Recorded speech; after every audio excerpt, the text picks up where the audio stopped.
Sim, tá bom. Tá. Eu começo novamente, né, dando boa tarde a todas, a todos e todos. Eu agradeço a oportunidade e a presença de vocês nessa mesa, tudo certo, sem problemas. Por mais que seja de forma remota. O propósito da minha fala está em apresentar uma relação interpretativa que encontrei entre Fanon e Benjamin, enquanto lia o ensaio A Experiência Vivida do Negro, que está no livro Peles Negras, Máscaras Brancas, do Fanon. Antes de começar a minha fala, eu preciso salientar uma importante questão. Eu não estudo Fanon. Na iniciação científica que eu iniciei em maio deste ano, eu estou estudando vínculos entre Benjamin e Lukács, pensando especificamente no conceito de experiência, no declínio da narrativa e nas suas relações com a reificação. E justamente quando eu estava escrevendo o subprojeto para a FAPESP, explicando a importância deste projeto para pensar outras interseccionalidades que estão para além das teorias benjaminianas e lucatianas, me deparo com um problema. Por mais que os conteúdos de Fanon e Benjamin se aproximem em alguns aspectos, ainda não temos uma pluralidade de estudos e teses que exploram essa relação. Considerando este fator, o que eu pretendo hoje é abrir uma discussão para pensar a experiência, ou neste caso, a vivência, considerando todos os argumentos benjaminianos acerca da modernidade e a não experiência elucidada por Fanon, com a intenção de propagar não apenas uma perspectiva sobre os possíveis vínculos entre os autores, mas também para salientar a importância existente de abrir espaços na teoria benjaminiana para abarcar a teoria pós-colonial, ou vice-versa, utilizando dos teóricos pós-coloniais para entender aspectos sociais, políticos, literários e artísticos presentes na decolonialidade, não desenvolvidas por Benjamin em sua vida e obra. Comecemos por Fanon. Peles Negras, Máscaras Brancas, de 1952, apresenta uma análise psicológica acerca da relação entre o homem branco e o homem negro, mas não uma relação comum entre homens. No caso, uma relação marcada pelo despertencimento do negro, em si e pelo objetivo do negro em ser branco, enquanto o único objetivo do branco é a posse do ser. O ser só pertence ao branco, e neste caso, o negro ao não ser, marcado pelos olhares, pela rejeição corporal, negado na linguagem, na cultura, na religião e na própria identificação com outros negros, porque estão cercados, perdidos e transtornados no meio de tamanho julgamento e na falta de reconhecimento. Falando em julgamento e discriminação, o início do capítulo 5, intitulado A Experiência Vivida do Negro, começa marcado pela vontade do preto de existir e a descoberta de que não é só mais um sujeito reificado, reduzido a mero objeto no meio de tantos outros objetos, parafraseando o início do capítulo, como também não é enxergado como sujeito em todas as áreas do conhecimento. Senso comum, ou, se puxássemos para as interpretações baudelarianas de Benjamin, mesmo se considerássemos que o estudo da multidão em Baudelaire, nas Flores do Mal, fosse destacado para o indivíduo marginalizado como a prostituta, o cego e o idoso, o preto está fora de questão. Em meio à vivência moderna, mesmo que estejamos todos fragmentados e perdidos no meio de tantos estímulos externos, como podemos negar que o racismo acontece diante dos nossos próprios olhos, ouvidos, bocas e narizes? Quando Fanon começa o capítulo com a seguinte indignação do preconceito de cor: olhe, um preto, ele está afirmando que o mundo dele caiu quando descobriu que a igualdade perante os homens considera a existência de um homem negro. A seguinte situação apresentada na página 104 do livro, eu cito para vocês. Sei que, se quiser fumar, terei de estender o braço direito e pegar o pacote de cigarros que se encontra na outra extremidade da mesa. Os fósforos estão na gaveta da esquerda. É preciso recuar um pouco. Faço todos esses gestos não por hábito, mas por conhecimento implícito. Fecha as aspas. Essa situação indica explicitamente que o negro precisa o tempo todo estar em estado de alerta, como se estivesse sendo vigiado, como se não pudesse fazer nada no espaço onde está, porque esse espaço não te pertence. Sua imagem, seu corpo e a movimentação do seu corpo também são limitadas por olhares do ser. E é este mesmo ser, o homem sem cor, o centro de referência para considerar a raça como a diferença entre o que é branco e o que não é, é o mesmo ser que perdeu a tradição da comunicabilidade da experiência, a narrativa.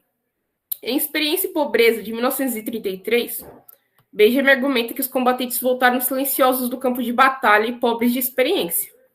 A guerra, o corpo tomado pela fome, a moralidade do Estado e o desenvolvimento da técnica apunhalaram o homem, ressalto, o homem sem cor, pelas costas e o fizeram de carga para sustentar essa miséria sem reclamar. E o próprio filósofo nos pergunta, pois qual o valor de todo o nosso patrimônio cultural se a experiência não mais se vincula a nós? E eu pergunto de volta, a nós quem, por assim dizer? E, novamente, eu ressalto, qual é o valor de todo o nosso patrimônio cultural se a crítica da experiência não agrega o pensamento da modernidade por completo e não considera a vivência de outras etnias, como a vivência do homem preto? Sim, Benjamin constata-nos que a pobreza da experiência não é mais um problema individual, mas de toda a humanidade. Estamos impedidos de olhar para trás, sempre coagidos a olhar para frente, a recomeçar, a se contentar com o pouco que nos é entregue. E ainda acham que é o mesmo para o preto, porque somos todos iguais. Fanon afirma que, na sua própria vivência, ele é coagido a esquecer de si, ao mesmo tempo que existe em triplo. Existe pela responsabilidade de seu próprio corpo, da sua raça e dos seus ancestrais. Descobriu que existe como não ser pela dor e então foi obrigado a esquecer de si, e para longe através da denominação de que seu não ser serve apenas para sustentar a objetificação de seus irmãos, para estudar as possíveis aniquilações futuras de linguagem e evitar transtornos cognitivos que são constantemente ligados à pele negra, ao cabelo do negro e ao corpo do negro. Cito Benjamin, página 118. Pobreza da experiência.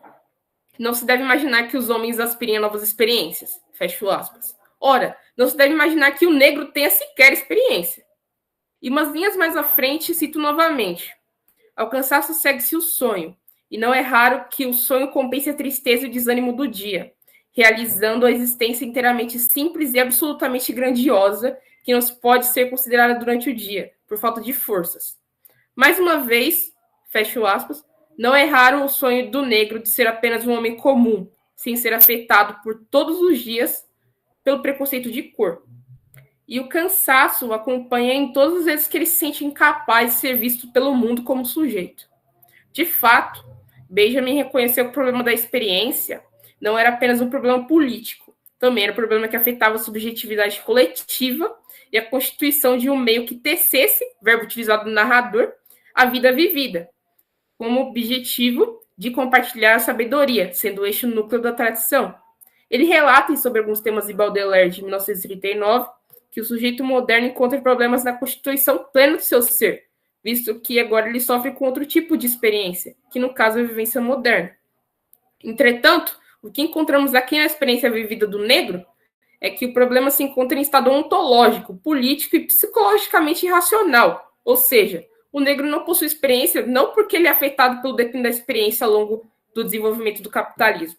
Com certeza ele é, né? Mas a experiência para o negro foi negada a partir da existência como não branco. Sendo assim, a primeira hipótese que eu tenho, através do que eu li, é a seguinte: não estamos falando sobre vivência e a experiência do sujeito. Estamos falando sobre a vivência e a experiência do branco e sobre a experiência vivida do negro, marcada pela dor, pelo apagamento, pela falta de reconhecimento e pelo racismo. E mais, estamos falando de uma experiência vivida que não é relatada, que é esquecida, que está perdida na história e que, pelo menos neste livro, no caso do Peles Negras, Máscaras Brancas, está sendo contada por um estudioso negro, mas que, na maioria dos casos, é perpassada por uma interpretação branca do que é a história e ainda do que é a experiência vivida do negro. Precisamente neste ponto, podemos encontrar relações que aproximam as argumentações benjaminianas e fanonianas. Ambos reconhecem a importância de resgatar a história das histórias não contadas, claro, com interpretações diferentes, pelos vencidos, em contraste com os vencedores, que contam a história a partir de seu poder. Fanon afirma, página 117, o branco quer o mundo, ele quer só para si, ele submete, estabelece-se entre ele e o mundo uma relação de apropriação, mas existem valores que só se harmonizam com o meu molho. Quando estamos tratando de raça, o branco é o vencedor e o negro é o vencido. Benjamin afirma na tese 7, sobre o conceito de história, de 1940, que o historiador estabelece uma relação de empatia com o vencedor. E, neste caso, podemos interpretar, aos olhos da experiência do negro narrado por Fanon, que o historiador está do lado da história contada pelo branco, seja porque o historiador também é branco, ou pelo quão benéfico é ficar ao lado dos vencedores, pela dominação destes em todos os aspectos da nossa existência. No caso, o materialista histórico tem a tarefa de escovar a história contra apelo, ou seja, enxergar a história pelo lado dos vencidos. Isso só é possível se considerarmos que o negro é um vencido que não está querendo ser um vencedor. Aquele negro que quer agir como branco ou quer sua superioridade garantida é o negro que está sofrendo com a colonização. É o negro que não consegue enxergar a si mesmo no meio dos outros. Ignora sua falta de espaço, segue a vida olhando para frente, acreditando que o discurso de que somos todos iguais realmente existe, sendo que, como Fanon elucida, quando me amam, dizem que o fazem apesar da minha cor. Quando me detestam, acrescentam que não é pela minha cor.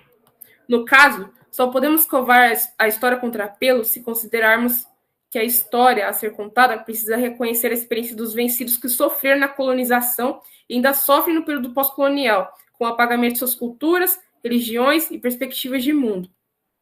Voltando para a citação fanoniana de que o branco quer conquistar o mundo, mas o negro tem algo que ele não tem, podemos interpretar isso no aspecto da experiência vivida mesmo, no sentido do termo experiência e vivência para Benjamin.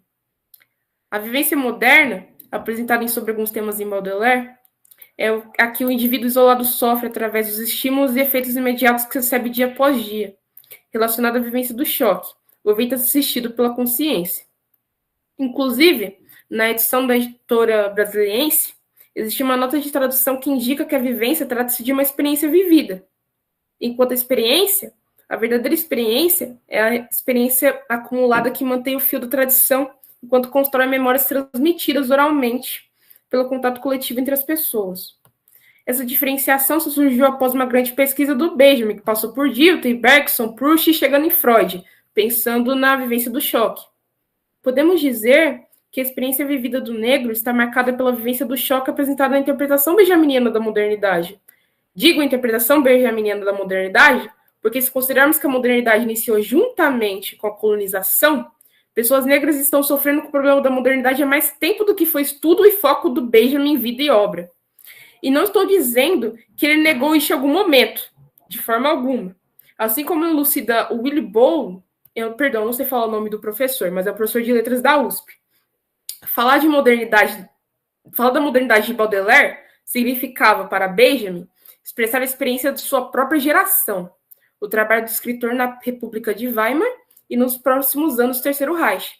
Ou seja, o autor fez esse recorte específico para o que demandava sua época, o problema da experiência que circundava a narrativa e como possuía vínculo com os traumas refletidos do período entre guerras.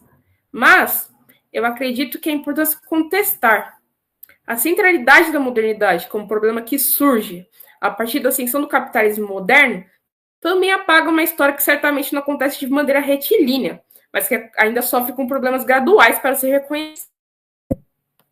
Isso acontece com a experiência vivida do negro, que não determina o diagnóstico benjaminiano da vivência do choque.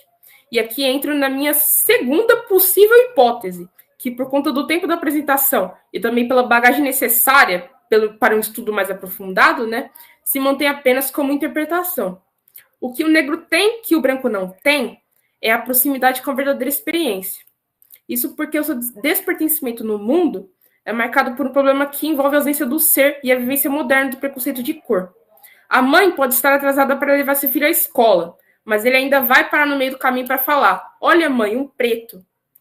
Pode ter um velho cansado na volta do trabalho, mas ele prefere ficar em pé do que sentar ao lado daquele preto sujo que pode me furtar.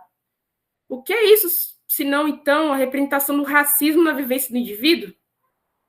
Portanto, a única forma que o negro possui de se encontrar com seus irmãos tão deslocados quanto é reencontrando-se com a sua cultura, com a sua religião, questionando e lutando contra a irracionalidade do preconceito de cor, reencontrando-se com a sua própria história apagada, que por algum motivo muito próspero, milhares de seus irmãos do passado e no presente não deixaram com que essa história morresse. Finalizo a minha apresentação com a citação que está na experiência vivida do negro e que representa o caminho para a possível verdadeira experiência. O atabaque baratina a mensagem cósmica. Só o preto é capaz de transmiti-la, de decifrar o seu sentido, seu alcance. Cavalgando o mundo, esporas vigorosas contra os flancos do mundo, lustro o pescoço do mundo como sacrificador entre os olhos da vítima. Fecho aspas. Neste caso, o que o Fanon quer dizer é que somente o preto é capaz de segurar suas mãos tradição que nos é impedido. Não só pelo problema da vivência moderna, mas o problema da vivência moderna engatada com o racismo, com o preconceito irracional do preconceito de cor, perdão. E eu encerro por aqui. Muito obrigada.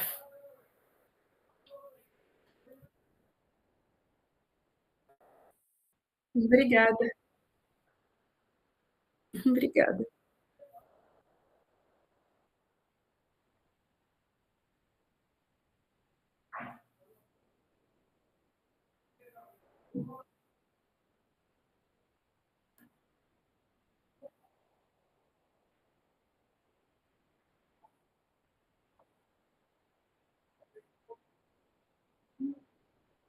Uhum.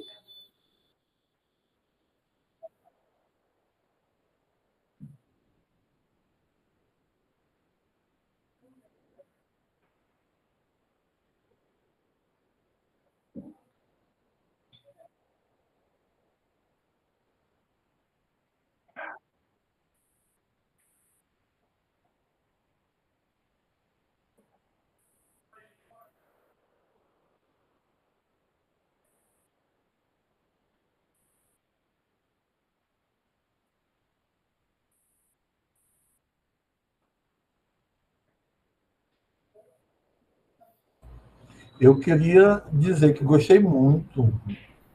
Primeiro, eu quero agradecer a generosidade de vir participar de nossa jornada Obrigada. e vir contribuir para as nossas discussões, né? E eu gostei muito, e eu acho, inclusive, que você teve uma intuição que, de algum modo, pode ser pensada à luz das teses sobre o conceito de história, quando ele fala lá, o Benjamin fala, na necessidade de uma tradição dos oprimidos. Quer dizer, se de fato, socialmente, a gente perdeu a experiência, e tu disseste, pelo que eu entendi, né, que a posição política do negro possibilita, nos possibilita uma experiência, né, que é a experiência tanto do sofrimento como da resistência ao sofrimento, né? Aí eu acho que isso talvez pudesse se articular com o que ele pensa nas teses do conceito de história, Uhum. com esse conceito de experiência, só que agora experiência, tradição, como uma construção política, né? Uhum. Já que a tradição já não é mais dada, porque a produção mercantil destruiu as tradições, né? Mas ela pode ser construída a partir de uma posição política do presente, que é exatamente o que tu acabaste de dizer, quer dizer, foi com isso que tu finalizaste a tua comunicação, né? Sim.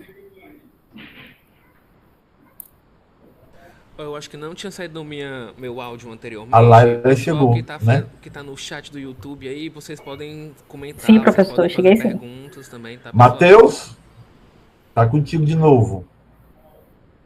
Ah, pensei que fosse comigo. Então Matheus vamos lá para a Nascimento. próxima comunicação, que é da Laila, né? Vou te colocar aqui como fixo aqui para tu aparecer aqui na tela do YouTube, tá bem? E aí tu pode iniciar a tua comunicação. Cadê? Deixa eu botar aqui. Muito obrigado, Beatriz. Gostamos muito da sua fala. Obrigada, eu que agradeço. E fica aí, Beatriz, fica aí. Tá bom, vou ficar. Bem, Laila, tu pode iniciar, tá bem? Tá ok? Vocês conseguem me ouvir direito? Pronto. Sim. A minha comunicação, ela parte de uma pesquisa, assim, não foi aprofundada, né? Foi algo que eu vi a oportunidade de fazer uma primeira apresentação sobre essa autora e também sobre essa temática. Então, eu vejo de uma maneira um ponto de partida.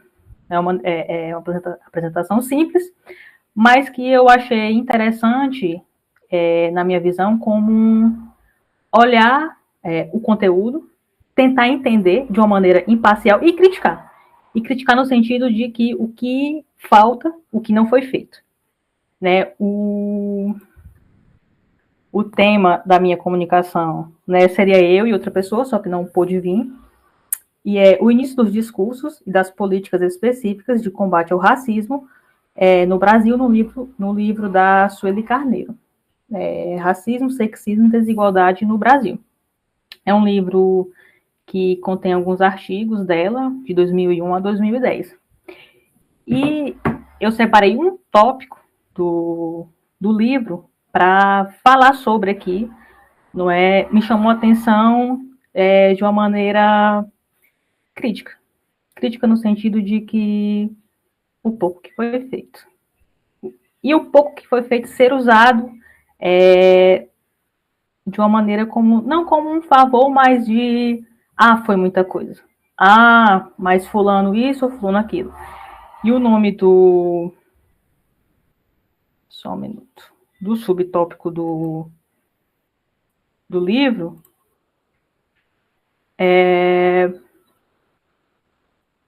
o governo Lula e a questão racial. Ela começa nesse subtópico falando, né? Deve-se reconhecer a bem de verdade histórica que Fernando Henrique Cardoso, em coerência com a sua produção acadêmica sobre o negro, foi o primeiro presidente na história da República Brasileira a declarar em seu discurso de posse que havia um problema racial no Brasil e que era necessário enfrentá-lo com audácia. Não é essa... Eu não sabia disso. E aí me aguçou a ler esse subtópico com mais atenção. E ela continua, né? Como consequência, em seu governo, as primeiras políticas de inclusão racial foram gestadas e implementadas, sendo grandemente impulsionadas pelo processo da construção da participação do Brasil na Conferência Mundial contra o Racismo, na África do Sul em 2001. Aí ela continua, em linha de continuidade das propostas, entra o presidente Lula. Ela faz um link de que Fernando Henrique começou, não de uma maneira profunda, acho que nenhum dos dois foram, mas ela cita que de uma maneira, Fernando Henrique começou, e Lula chegou concretizando de uma maneira mais espalhada, não é? E o presidente Lula aprofunda esse compromisso com a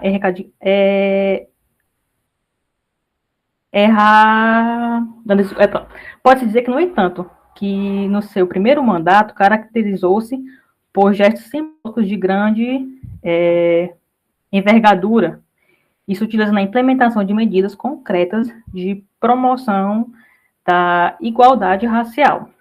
Isso foi no primeiro mandato dele, né? Ela segue essa linha. Entre os gestos simbólicos, destacam-se a presença de algumas pessoas que fizeram parte da sua gestão. E ela vai destacar algumas pessoas negras, não é? E ela vai citar, eu fiz uma pesquisa, não sabia, não é? Ela cita que fizeram parte do governo Lula. Matilde Ribeiro é uma professora assistente social e ativista política brasileira, filiada ao Partido dos Trabalhadores. Benedita Souza da Silva, uma servidora pública, professora auxiliar de enfermagem, e a Marina Silva, que também está nesse governo atual dele. Ou seja, ela vai destacar a participação inédita de pessoas negras em um governo. Não é? Eu olho, não sei se eu sou muito crítica, mas eu sempre fico vendo de uma maneira Tem. E deveria ter mais.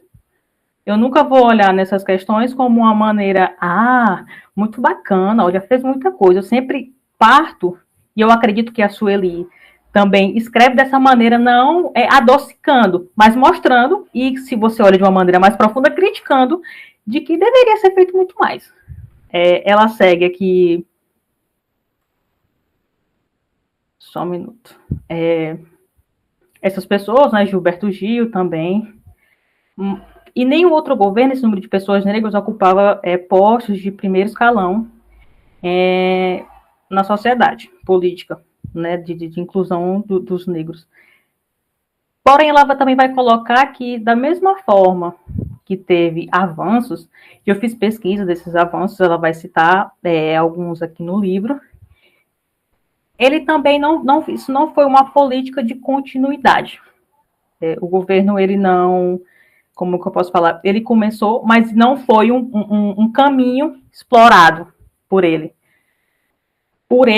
e por nenhum outro. Eu sempre olho como uma questão de que sempre pode fazer muito mais.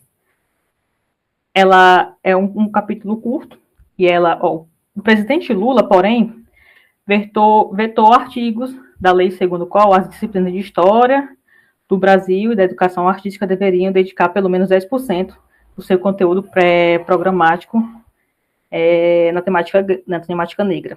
Ele vetou, né? Isso foi considerado inconstitucional, esse veto. E a gente fica, continuou? Não, começou e não continuou. Por que vetou? Não é? Eu sempre me pergunto, por qual finalidade vetou? Então, segue, ele também fez, né, na área da saúde, celebra-se o fato do Conselho Nacional de Saúde ter aprovado por unanimidade a política nacional integral da população negra. Eu, sinceramente, posso ter um desconhecimento de muitas áreas, eu não, partindo desse livro, eu nunca tinha ouvido falar sobre isso, me interessou, pesquisei, e eu acho que de uma maneira por ser bem resumido, esse subtópico instiga muito você a fazer pesquisas de uma coisa vai levando a outra, e uma dessas pesquisas, não é, eu segui para ver sobre a questão do Fernando Henrique, né? E aí eu encontrei uma reportagem, não é, do partido, né, que tinha publicado na época, falando, né, sobre o ex-presidente. Eu leio aqui um trechinho. O ex-presidente da República, Fernando Henrique Cardoso, falava sobre a idade dele e é um dos principais mentores da militância negra tucana, porque foi o primeiro político a discutir sobre esse problema no Brasil. Então, eu acho assim, ele não deveria ter feito muito mais. Eu busco aprofundar sobre o que fez e eu não encontro. E aí eu me pergunto, né, essas medidas. Foi o primeiro que começou sim, outros governos também, não de maneira profunda, e eu fico me perguntando hoje, em 2025, onde a gente chegou, quais as políticas que se aprofundaram sobre essa temática. Será que a gente pensa, quando fala, eu particularmente penso, e às vezes converso com os amigos, sobre a punição, não é, quando acontecem determinados crimes, mas na minha visão, como professor, eu me pergunto o que nós também, particularmente, estamos fazendo, o que nós estamos recebendo de educação e o que nós estamos repassando de educação sobre esse assunto, não é? Me pergunta, será que a gente, partindo disso, vendo o que determinados governantes fizeram, impactou na minha vida, e eu posso me considerar, de fato, numa sociedade no qual eu vivo, numa realidade diferente de muitas pessoas, livre? Essa política chegou até mim de maneira que poderia quebrar determinadas coisas, né? A gente tenta, eu vejo muitas pessoas, né, com o discurso de punir, mas qual a educação preventiva para isso? Às vezes, em sala de aula, eu fico olhando, fico me questionando, me perguntando, e uma vez eu escutei de um professor, não é, na faculdade, que isso me tranquilizou muito, né? Às vezes a gente não tem a resposta, o questionar ele é constante. Mas eu acho que eu gostaria de uma resposta, eu gostaria de ver pessoas me dando respostas, pessoas aplicando respostas. eu acho um livro, assim, ele é muito fácil a leitura. Ela não aprofunda, mas como eu falei, não é, ela deixa gatilhos para você pesquisar sobre. Eu separei aqui também um trecho.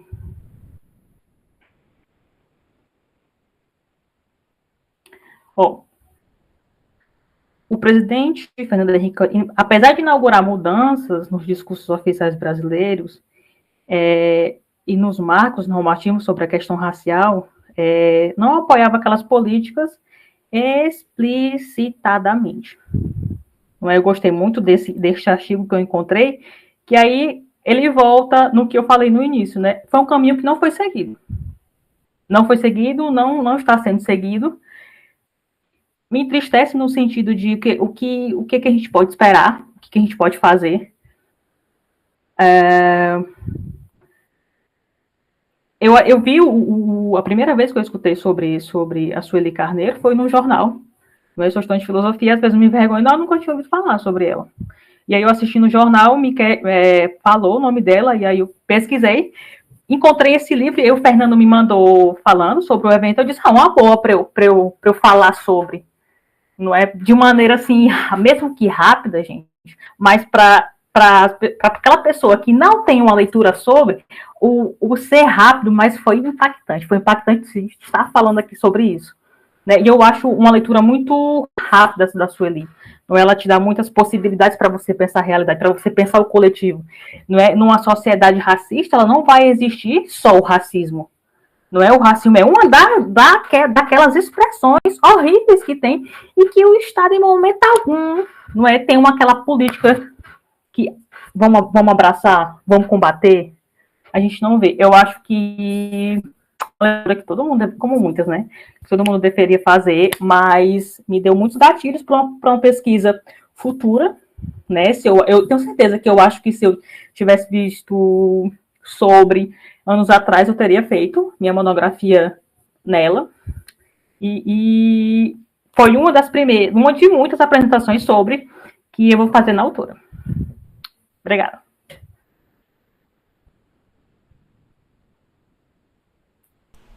Obrigado, Lália. Boa apresentação.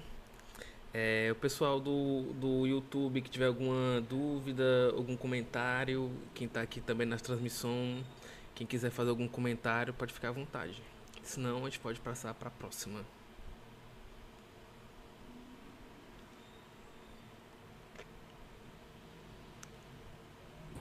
Não, eu queria só dizer assim, que a Laila traz uma questão importante mesmo. Não só por causa da referência a Sueli Carneiro, mas a necessidade de que o que parece ter se tornado óbvio deixe de ser óbvio, né? O que parece ter se tornado natural deixe de ser tratado como uma coisa natural, para que não se desvincule do impulso primeiro, que é o questionamento do sistema racial, né? Quer dizer, e o que esse sistema racial significa de marginalização, etc. E o que as políticas que não são políticas exatamente compensatórias, mas são políticas de reparação ou políticas que amenizam, que buscam institucionalmente amenizar, digamos assim, a violência racista, né? Possa voltar a ser pensada. Porque a questão é que, quando vira política pública, então a gente passa a discutir no nível da política pública, né? Quando essa política pública é expressão de uma outra coisa, de uma luta social que se defronta com um fenômeno que muito dificilmente qualquer política pública dê conta, né? Que é a dominação racial de classe, né? Quer dizer, uma dominação de classe que necessariamente é racializada numa sociedade como a nossa, né? Então, queria agradecer e parabenizar a Laila pela questão. Eu que agradeço, professor. E eu sempre me pergunto, não é?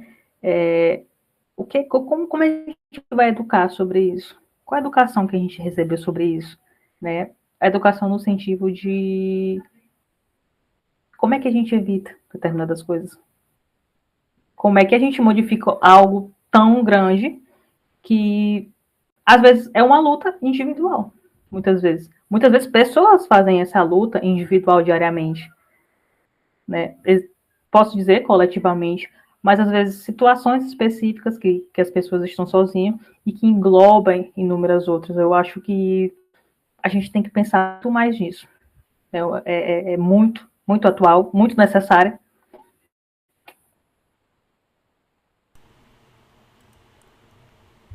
Muito bem, obrigado, Laila.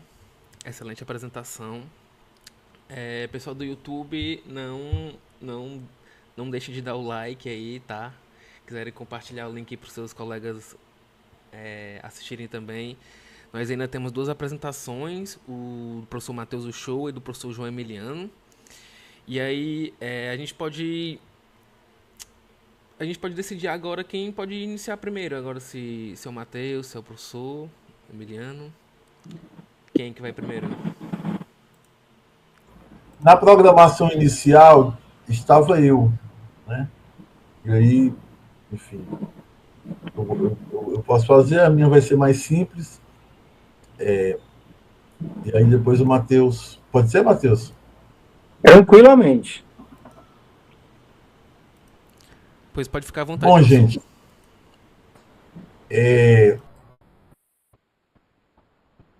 a minha apresentação é uma. A minha comunicação é uma crítica da leitura de Pierre Clastre e Helena Clastre acerca dos movimentos de migração ocorridos no período pré-colonial e no período colonial das populações indígenas, das populações nativas. Eu vou fazer o seguinte, eu vou apresentar qual é a leitura dos dois acerca das migrações, que eles interpretam a partir num caminho aberto por dois outros pensadores. Eu vou falar desses dois primeiros pensadores, do Kurt Nimoendaju e do Alfred Metreau, e depois vou apresentar a crítica que um antropólogo, etnólogo, linguista chamado Bartolomeu Meliá faz ao Nimoendaju e ao Metrô, tá certo? E depois vou fazer, com base neste caminho aberto de crítica pelo Bartolomeu Meliá, minha crítica ao Pierre Castro e a Helena Clastre, certo? Então, o caminho vai ser assim. No primeiro momento, eu vou apresentar esses primeiros estudos sobre o pensamento tupinambá, estudos importantíssimos, do Kurt Nimoendaju e do Alfred Metreau, a crítica do Bartolomeu Meliá a eles. Depois vou apresentar a retomada ou uma certa continuidade que Pierre Clastre e Helena Clastre fazem desse caminho aberto por Nimoendaju e Metreau, tá certo? E eu vou fazer minhas considerações críticas à interpretação que eles fazem acerca da sociedade tupinambá antiga. Né?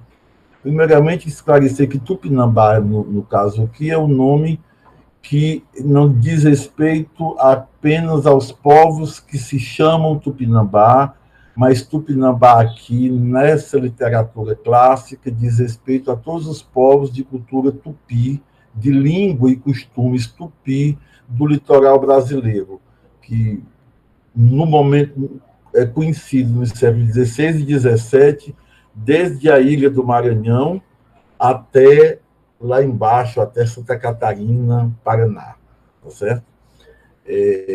Santa Catarina, Paraná, isso. Então, não vou ler o texto todo, eu vou saltar um pouco o texto.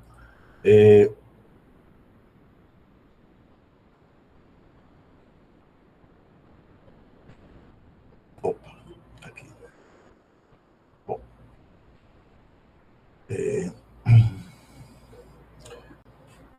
As duas primeiras obras a que eu quero me referir são as obras do Kurt Unkel Nimoendaju, que publicou, que viveu durante dezenas de anos no Brasil.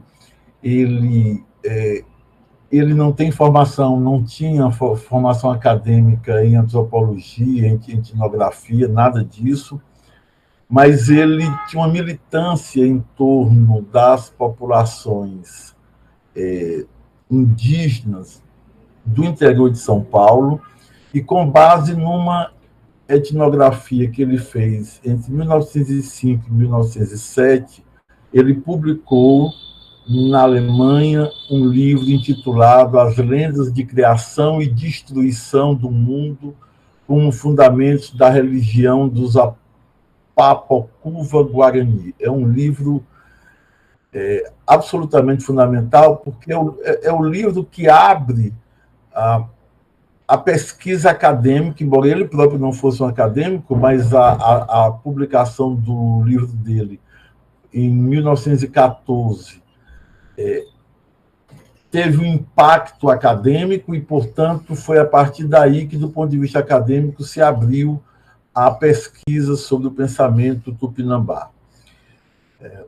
Ele faz uma etnografia que é fundamentalmente sobre os Apapocuva Guarani do oeste de São Paulo. E, nessa etnografia, ele chama a atenção para uma categoria importante, que é a categoria da terra sem mal. Ele interpreta, com base na etnografia que ele fez, que as migrações guarani eram migrações impulsionadas pela busca da terra sem mal. Essa obra ela é retomada em 1928 por um francês, um etnógrafo francês chamado Alfred Métraux, que escreve um livro intitulado A Religião dos Tupinambá. No livro do Kurt Nimoendaju, tem uma passagem que ele abre a possibilidade de que a categoria da terra sem mal, a busca da terra sem mal, também fosse o móvel das migrações dos indígenas do litoral, da costa do Brasil, propriamente os índios tupi, ou os tupinambá, no sentido mais genérico. Ele apresenta essa hipótese. Essa hipótese apresentada pelo Nimoendaju, ela é tomada como tese central do livro do Métraux. Métraux considera que essa etnografia feita por Nimoendaju dos Apapocuva Guarani de São Paulo no início do século XX ajudaria a preencher lacunas e a alimentar interpretação sobre os tupinambás do litoral brasileiro. Sobre os tupinambás do século XVI e XVII, o que nós temos como fonte escrita, já que são povos que chegaram muito próximo do genocídio se completar sobre eles, né? Chegaram muito próximo da extinção, estão sendo retomados nas últimas décadas, né? O que nós temos sobre eles são as crônicas de sacerdotes, de aventureiros, de senhores de engenho, né? Tanto portugueses como franceses, como um aventureiro Hans Staden, alemão, e assim por diante. Então, nós temos uma literatura chamada as crônicas dos séculos XVI e XVII, dessas populações nativas da costa, de cultura tupinambá, de cultura tupi, língua e costumes semelhantes, e nós temos, com o Nimoendaju, uma etnografia de um povo guarani do início do século XX. O Metrô considera que essa etnografia do início do século XX sobre os Guarani ajudam a interpretar as narrativas que nós temos nas crônicas acerca dos costumes dos Tupinambá do litoral agora chamado brasileiro. Isso já é uma possibilidade aberta pelo próprio Nimandaju, que não leva à frente. Mas esse método de pensar, de interpretar as narrativas, as crônicas acerca dos Tupinambá do início do século, dos séculos XVI e XVII, com base numa etnografia guarani do início do século XX, é tomado como um método de trabalho por Metrô. É exatamente isso que é o objeto da crítica do Bartolomeu Meliá. Bartolomeu Meliá é um jesuíta que viveu 40 anos com os guaranis em sua militância e em seu sacerdócio, né? E ele escreve um texto, né, sobre a Terra Sem Mal, e onde eu pego desse texto, o que me interessa aqui, desse texto do Meliá, é a seguinte crítica, que esse método desconsidera o caráter histórico da condição guarani. Então, veja, ele discorda de que uma etnografia guarani do início do século XX possa falar como como um conjunto fixo de características dos costumes, etc., dos Guarani dos séculos anteriores. E diz Nimandaju e Alfredo Metrô criam a figura do Guarani de sempre, sem considerar as transformações históricas que há no seio da própria cultura guarani. E com isso ele mostra, baseado nessa orientação metodológica, ele busca mostrar que o conceito de terra sem mal, conhecida por Nimandaju no início do século XX, é de um momento histórico dos Guarani, e que há registros que esse conceito teve outros significados, por exemplo, no século XVII, né? E ele diz isso a partir dos escritos dos jesuítas do século XVII. Portanto, ele critica esse método do Nimandaju, que é adotado também pelo Metrô, porque considera os Guarani de modo essencialista. Ele diz mais, termina constituindo um tupi-guarani, e aí entrariam os nossos tupis, os nossos tupinambá aqui do litoral, constitui um tupi-guarani sem história, que permanece o mesmo em qualquer lugar e em qualquer época. Essa crítica do Meliá ao Nimandaju, crítica metodológica do Meliá ao Nimandaju e ao Metrô, né, crítica que, no caso do Nimandaju, é mais do que metodológica, porque ele prova historicamente que houve mudanças de sentido do conceito de terra sem mal, e que, portanto, o sentido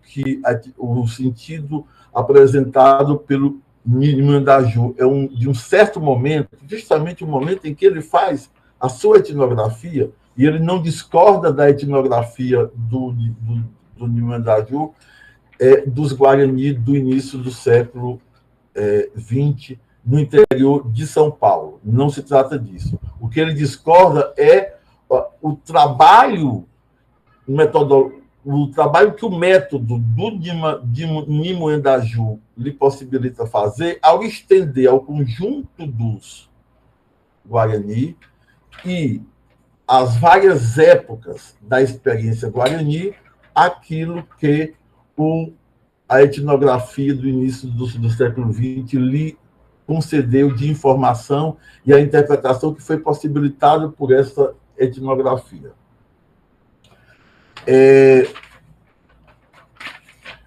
Me interessa essa crítica ao método, que no fundo é o mesmo, do Nimoendaju e do metrô, e no metrô vai mais adiante, porque com esse método, metrô pensa que é possível, então, fazer uma interpretação dos tupinambás dos séculos XVI e XVII com base na etnografia dos Guarani do início do século XX.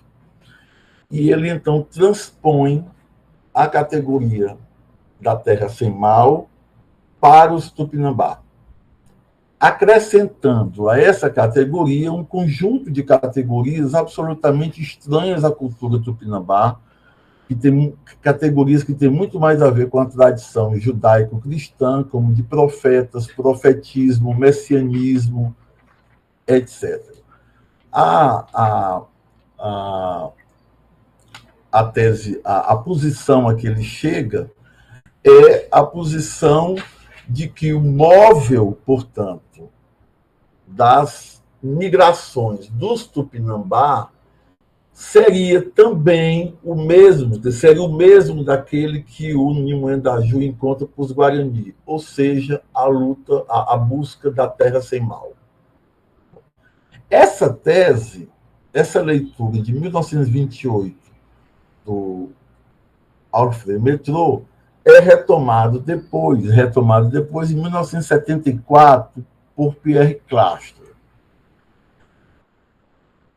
Pierre Clastre, no ensaio que dá título ao livro dele, que é A Sociedade contra o Estado, prolonga as interpretações e as posições metodológicas de Metrô, chegando à tese da constituição de um suposto sistema profético-religioso autônomo e em conflito com o igualmente suposto sistema político no interior das comunidades tupinambá. Ele faz isso, quer dizer, ele a partir da tese de que o que move as migrações e a busca da terra sem mal, Clastre termina constituindo uma interpretação na qual haveria nas sociedades tupinambá uma oposição entre o que eles chamam de sistema religioso e do que eles chamam de sistema político. O sistema religioso representado pelos pajés e Caraíba, o sistema político pelos Mogubixaba. Ele interpreta, portanto, que há esse conflito e que é em consequência desse conflito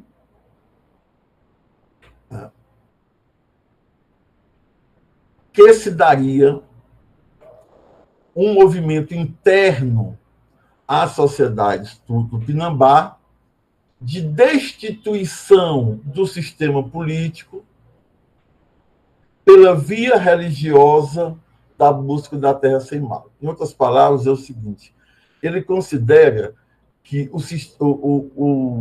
a importância, a força interna dos Morubixaba se constituía um poder em vias de se constituir um Estado.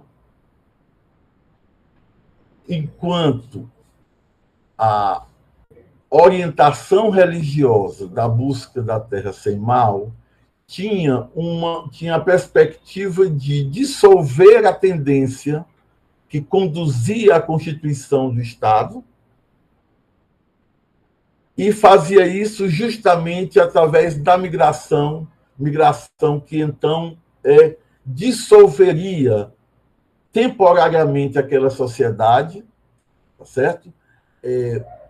porque o abandono da terra, o abandono dos locais de plantio, de caça, de pesca, etc., é, ao mesmo tempo, a dissolução dessas relações de trabalho, dessa organização para o trabalho e, portanto, dessa organização pré-política que tinha a tendência a tornar-se Estado.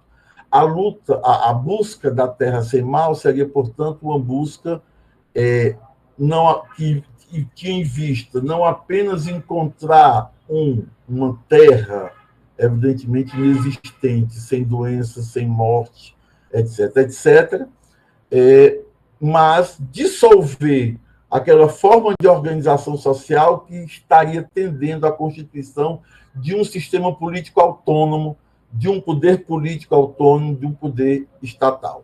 Essa é a tese fundamental do Pierre Clarke, que é em 1974, em A Sociedade contra o Estado. Na verdade, o ensaio mesmo é de 1962, publicada como artigo científico e que depois se junta com outros artigos científicos no livro A Sociedade contra o Estado, em 1974. Em 1975, Helene Clastra ela publica um livro que retoma um livro que se chama A Terra Sem Mal, que retoma essa tese do Pierre Clastra com uma afirmação a mais. Qual é essa afirmação? A de que não apenas as migrações se explicam pela busca da terra sem mal, mas que, por conta disso, justamente, o evento colonial não tinha a menor importância no movimento migratório dos Tupinambá.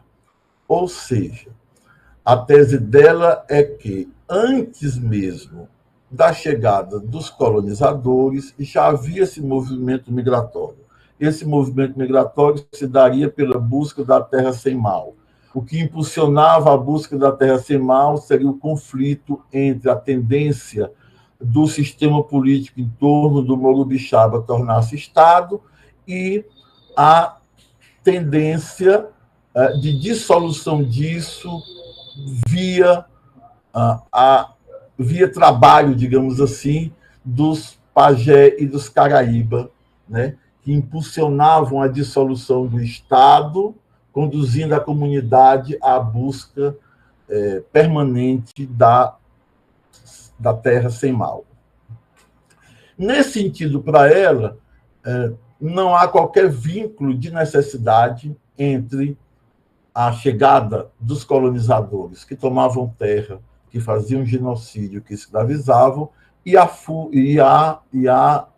mobilidade, a migração das comunidades Tupinambá. Ou seja, retirava uma das determinações que a historiografia brasileira considera como central a partir do século XVI, embora as comunidades Tupinambá sempre se caracterizaram, digamos assim, pela migração, a historiografia brasileira é unânime em considerar que o evento colonial determinou e modificou e redirecionou esse movimento migratório. Bom, essa é a questão apresentada e eu vou, com pouco tempo que eu tenho, doravante, dizer qual é a minha posição, qual é a minha argumentação crítica à interpretação do Pierre Clastre e da Helene Clastre.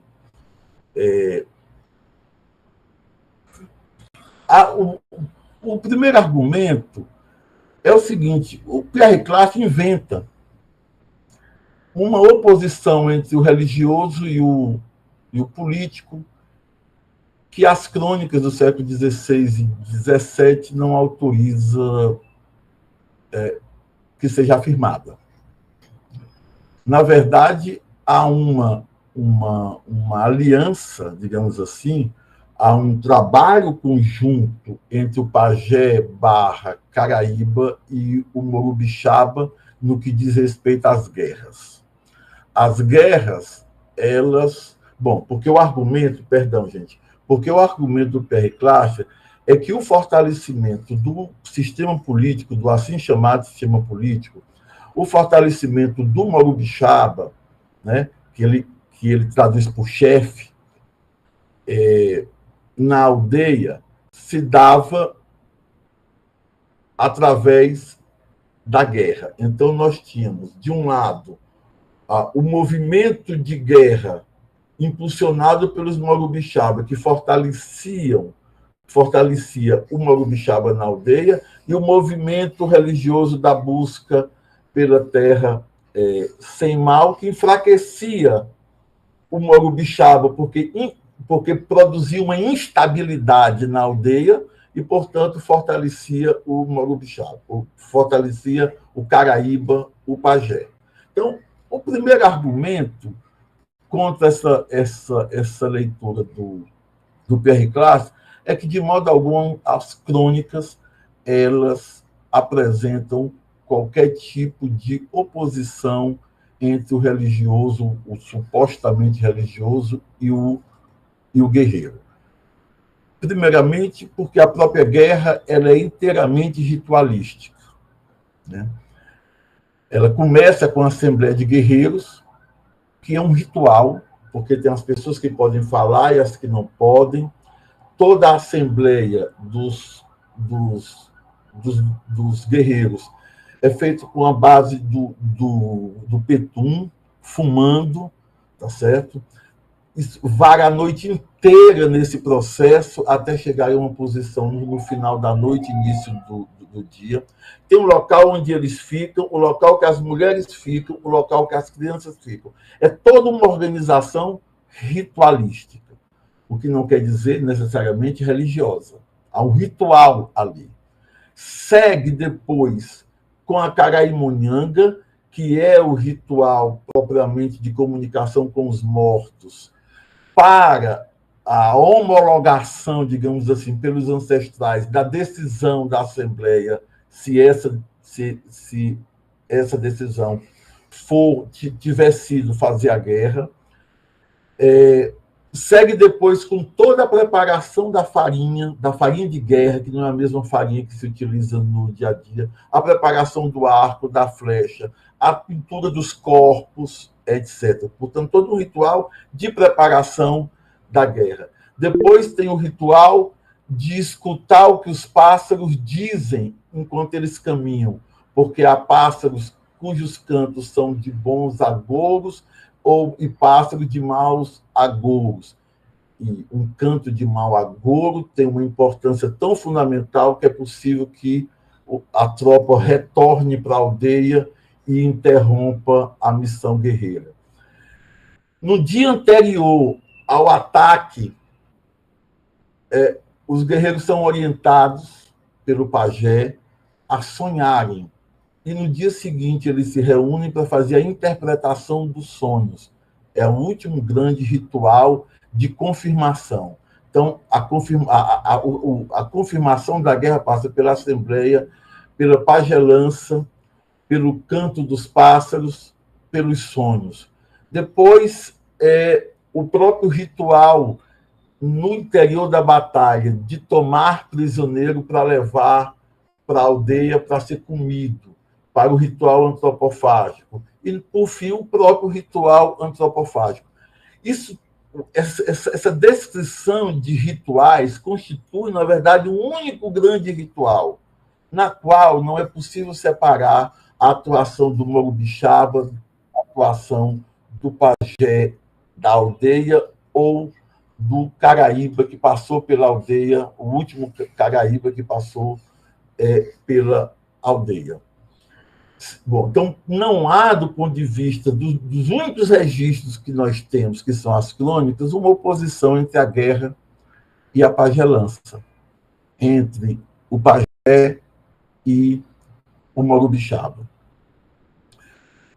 Outro elemento é que, em momento algum, há a expressão terra sem mal entre os Tupinambá. Havia entre os Guarani. Entre os Tupinambá, não há. E terceiro, a característica da terra sem mal dos Guarani, que na cosmologia Guarani é possível de ser conquistada em vida, coletivamente em vida, uma terra sem doenças, sem trabalho, sem infortúnios, era a terra dos Ripicuera, a terra dos ancestrais, que o guerreiro individualmente conquistava se fosse um sujeito leal à sua aldeia e se tivesse habilidade guerreira e coragem no campo de batalha, ele, após a morte, iria para uma terra, além das montanhas, onde não há doença, não há trabalho, etc., e onde ele se encontraria com seus ancestrais e ficariam lá, tomando cauim, fumando, cantando e dançando. Veja a diferença aqui da terra sem mal dos Guarani. Primeiro, a terra sem mal dos Guaranis é em vida e é uma conquista coletiva. A terra dos ancestrais dos Tupinambá é após a morte e é uma conquista individual. Por fim, última coisa, a interpretação de Hélène Klaster de que a luta, de que a migração não tinha a ver com o evento da colonização, com a violência colonial, e sim por uma busca da terra sem mal, para os Tupinambá dos séculos, assim como foram conhecidos nos séculos XVI e XVII, isso também não é possível de ser reconhecido, né? Vou apenas, para terminar então, mostrar um discurso feito em 1612, na Ilha do Maranhão, por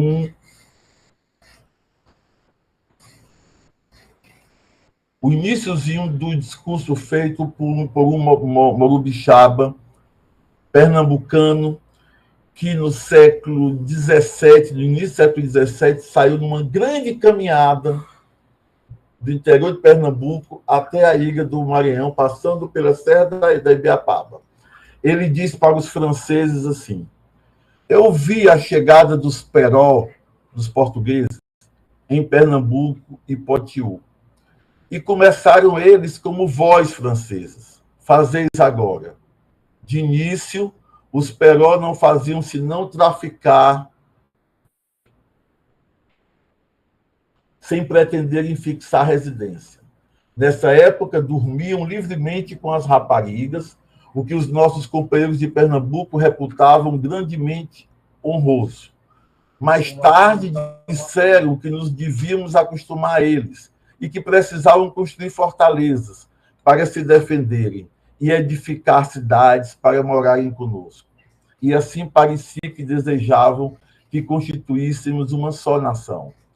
Depois começaram a dizer que não podiam tomar as raparigas sem mais aquela, que Deus somente lhes permitia possuí-las por meio do casamento, e que eles não podiam casar sem que elas fossem batizadas.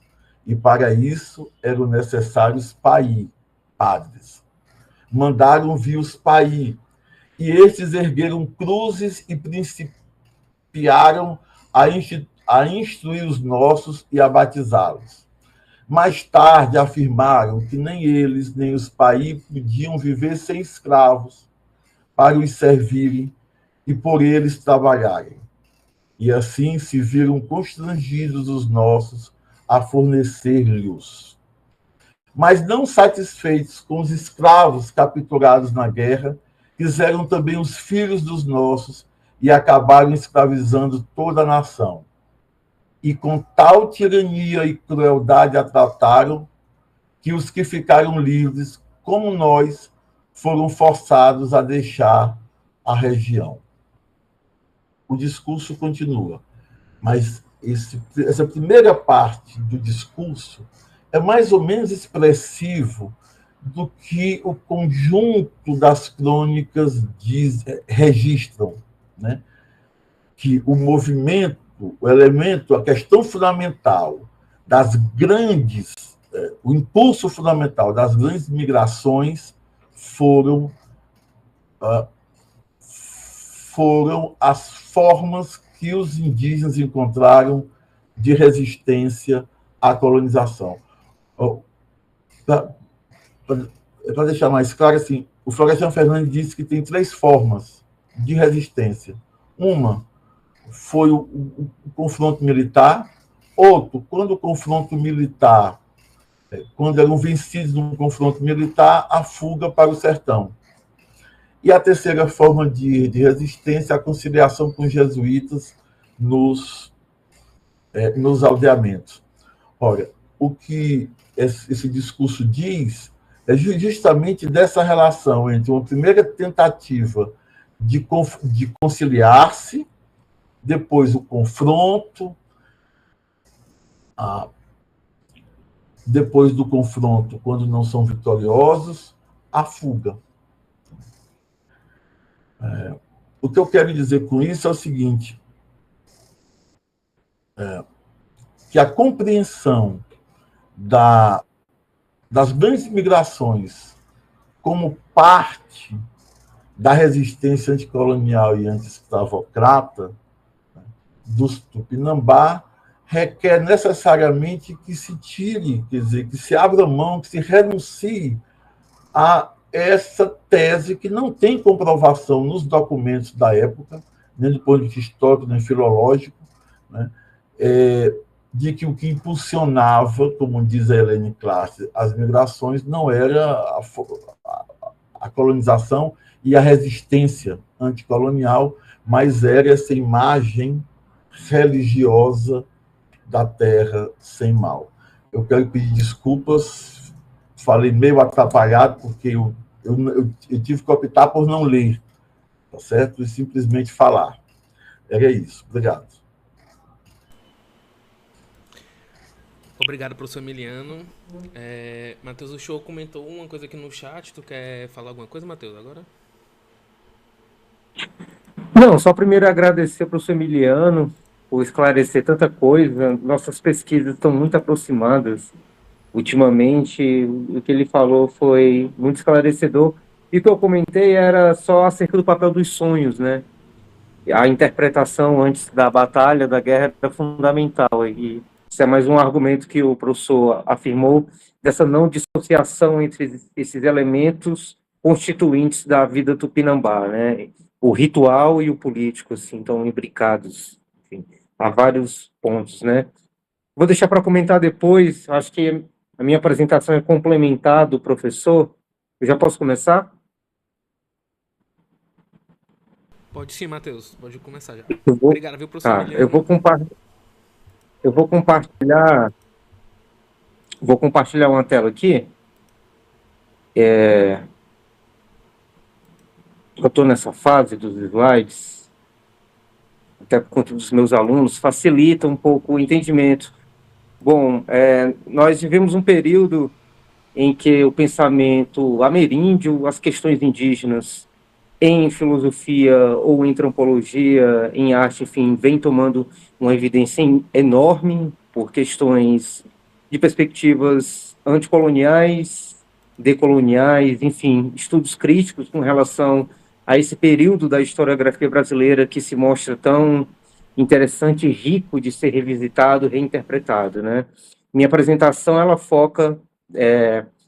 ela vai nesse ritmo e procura aqui interpretar um episódio muito importante da nossa historiografia, que foi o período da Guerra dos Tamoios, ou Confederação.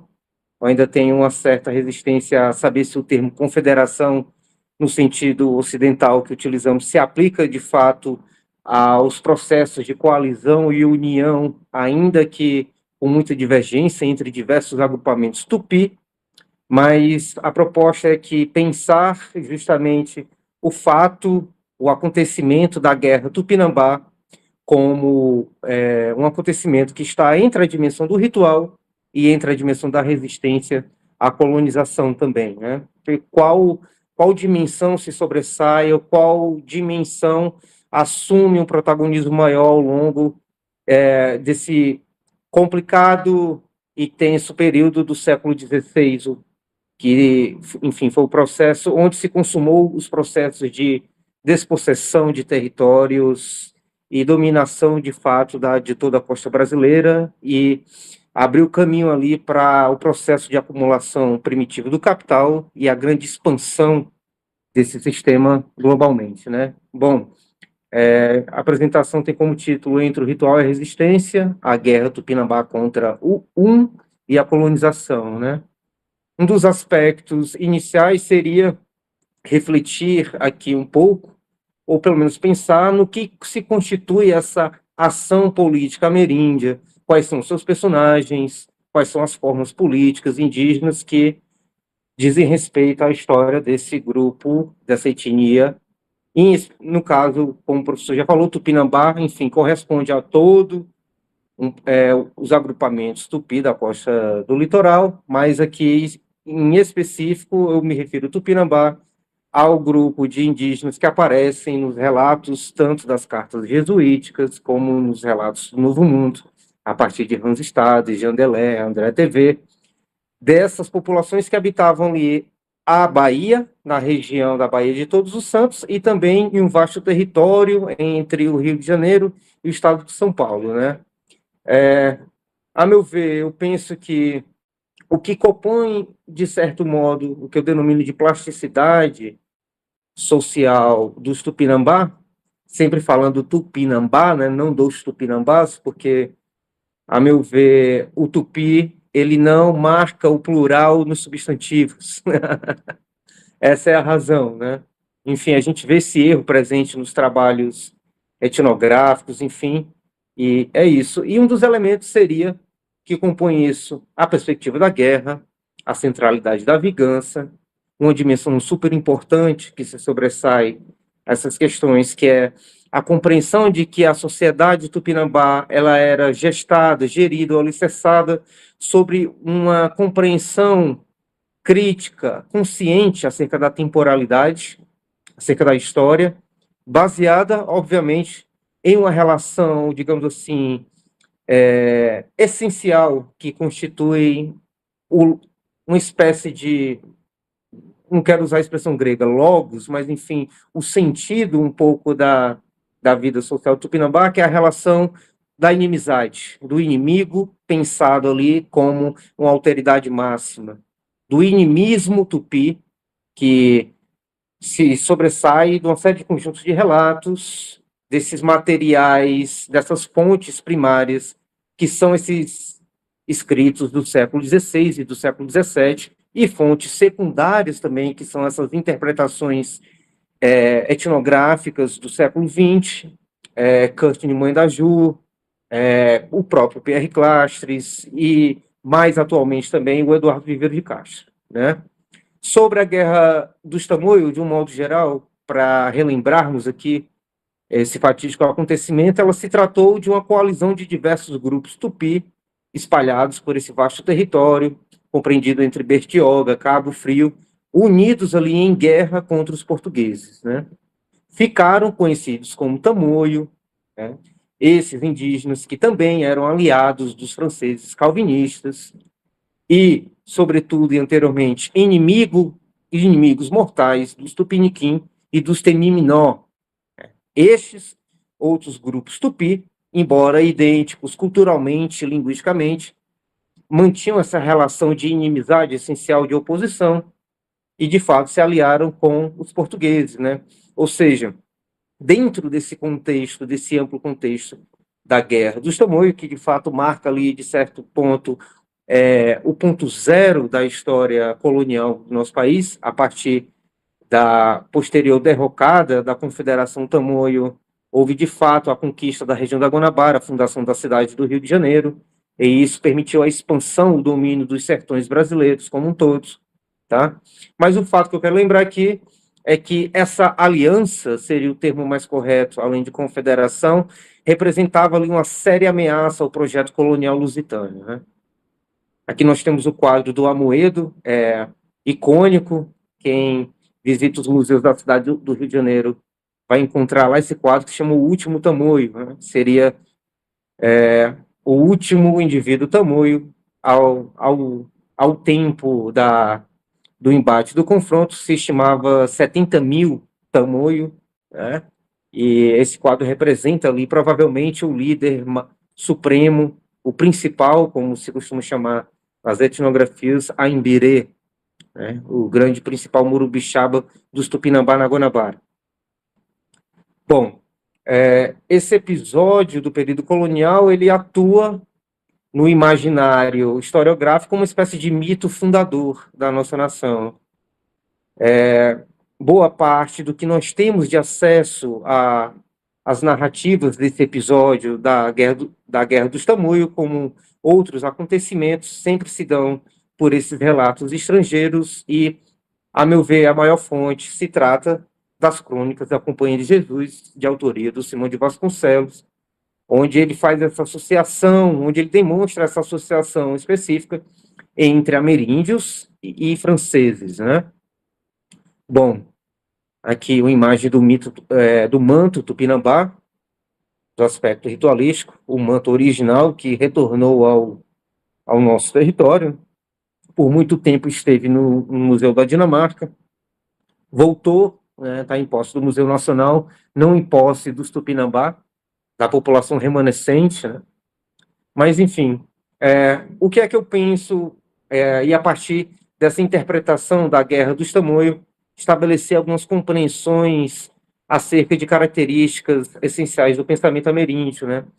Mas o fato é que a Guerra dos Tamoios, ela não consistiu, pelo menos essa interpretação que algumas fontes secundárias demonstram, em um puro movimento nativista contra a colonização e pela retomada da terra e liberdade dos indígenas, o que constituiria ali uma guerra de índios contra europeus, ou pelo menos esse não fosse o impulso majoritário a determinar de fato a Guerra dos Tamoios, né?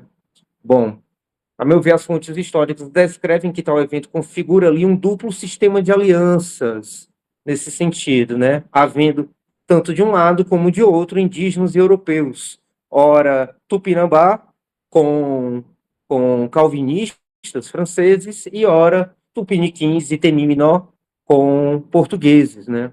Ou seja, a partir dessas fontes jesuíticas, a Confederação dos Tamoios aparece ali sob influência da forma política dos franceses da Guanabara, né? E isso pode, de certo modo, suscitar uma compreensão de que a organização dos nativos, dos povos nativos, de um modo geral, se dava por uma determinada ausência, de fato, de um princípio organizativo, social e político, como se a tutela dessas batalhas, dessas guerras, aconteciam geralmente mediadas entre colonizadores e entre europeus, ou seja, havia recusa do reconhecimento de certa agência política ou consciência de poder entre essas populações, né? O fato é que as crônicas de Hans Staden, Jean Delay, André TV, como um todo, elas apresentam um vasto material, registros históricos que ajudam a compor esse vasto imaginário que nós entendemos como os relatos no Novo Mundo, né? Bom, os três relatos acontecem em um período não tanto aproximado ao acontecimento da Guerra dos Tamoios, mas antecede ali alguns anos, no máximo algumas décadas, e acontece que a descrição de ambos, nós vemos o testemunho em que aparece repetidamente a figura desses chefes principais do Tupinambá, o mais icônico deles, o chefe Cuyambebe, narrado em suas características, em suas potências e comportamentos por Hans Staden, com um certo tom de temor e admiração também, tá? Bom, e por parte desses outros autores, que são um francês calvinista, Jean Delay, que também tem encontros com esse Murubixaba Cuyambebe, e o próprio André TV também, tá? O que, de fato, essas crônicas do século XVI apontam é que se tratam de fontes europeias, quando nós vemos e lemos esses relatos, nós aprendemos mais sobre a natureza e a mentalidade dos narradores, dos descritores, acerca dos Tupinambá do que os próprios Tupinambá. Ou seja, nós aprendemos mais sobre não indígenas do que indígenas. Tá? Acontece a mesma coisa nas cartas jesuíticas. Eu tenho um breve contato com esse importantíssimo material histórico, mas eu já percebo ali uma certa similaridade entre essas cartas que, a meu ver, indica que será que há um determinado rigor dos fatos históricos nessas cartas, ou se elas tratam assim de uma espécie de gênero literário, um gênero de escrita, e que era comum aos missionários jesuítas, que visavam expressar essa grande diferença entre o homem dotado de espírito, dotado de alma do continente europeu, e os ditos selvagens, desprovidos de inteligência, razão, enfim, e também, de certo modo, sem a consciência racional da sua alma. Enfim, aqui tem os títulos dessas obras, as crônicas, e com certeza se faz a partir delas a fonte referencial primordial para a gente entender essas questões. Dentre, né, no conjunto dessas descrições, desses relatos, desses 3 viajantes, juntamente com os jesuítas, ressalta-se ali um pouco as figuras, os papéis dessa chefia indígena, né? Todos eles descrevem, cada qual ao seu modo, personagens, formas políticas indígenas. Ora se apresentam como chefe, como principais. Quem dá o termo principal são os jesuítas, né? No linguajar jesuítico, os morubixabas, né? Outra expressão também cunhada ali, descrita pelo jesuíta José de Anchieta, né? Que, de certa forma, domou ali o tupi antigo para fazer suas traduções, né? No relato do Estado, está sempre a presença de grandes chefes, como eu já citei, Cunhambebe, que realiza diversos atos antropofágicos, né? Descritos com maestria e com a riqueza de detalhes imensos, né?